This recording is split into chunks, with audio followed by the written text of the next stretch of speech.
I can see the pond here. What do you think happens to the mess It's just all the water in the pond there? Wait a minute. Question. What do you think happens to the mess in the pond? It's filtered out to the ground. It's filtered to the ground, but it continues to rain. It may. Okay, Barret, I'll take a picture of the pond. Huh? Overflow? Overflow? You are not allowed to overflow. If it overflows, there's a pond there. I'm going to take a picture of it. If it overflows, if the pond overflows, the North Carolina A&T will be fined from $500 to $10,000 a day. So what do you think happens to the water there in the pond? What's the accepted practice right now? Guess, what's the accepted practice? Used for irrigation. Used for irrigation. Oh, let me relate it this way. It's kind of yucky, okay? But this is the way, whenever you eat bacon right now, okay? Whenever there's pig involved, whenever there's chicken involved, especially pig, so the mess from those houses go to the pond, right?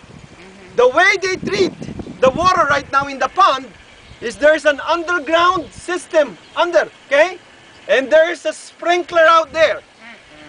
And they sprinkle the poo and the pee and whatever it is in those fields around us, okay? The assumption is the plants are sufficient to clean the poo and the pee. That's the underlying assumption. Whether that's true or not is a question mark. That's why we're having a buildup of extensive bacteria, right? E. coli. Extensive buildup of nitrogen and phosphorus. Extensive buildup, mind you, there is even a buildup of antibiotics. Like, you know, there are a lot of antibiotics used by pigs. There are a lot of antibiotics used by human beings like us.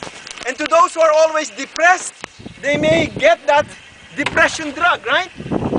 And they're finding out right now that little quantities of those drugs impact the reproductive systems of clams out there in the coast.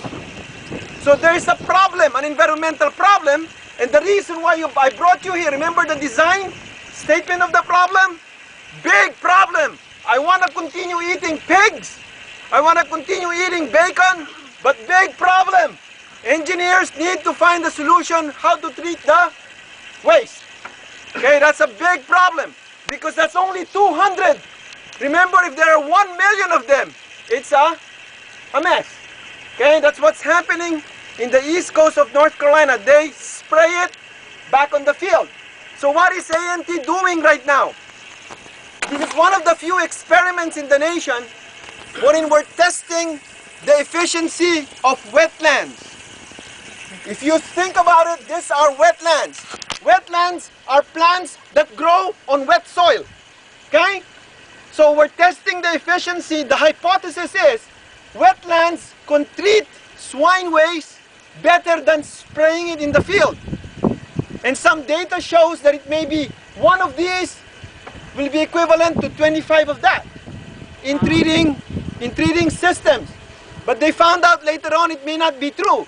So we're continually experimenting how efficient the system treats what? Treats what? waste. Swine waste, okay? So this is essentially a comparison between that system and this system. When you come here later on as you walk, there is a tipping bucket runoff recorder here. It measures the amount of water through a tip that goes inside the system. And there is a sampler underneath here, a water sampler, so that we could sample the concentration of nitrogen and phosphorus and other chemicals that goes inside the wetlands.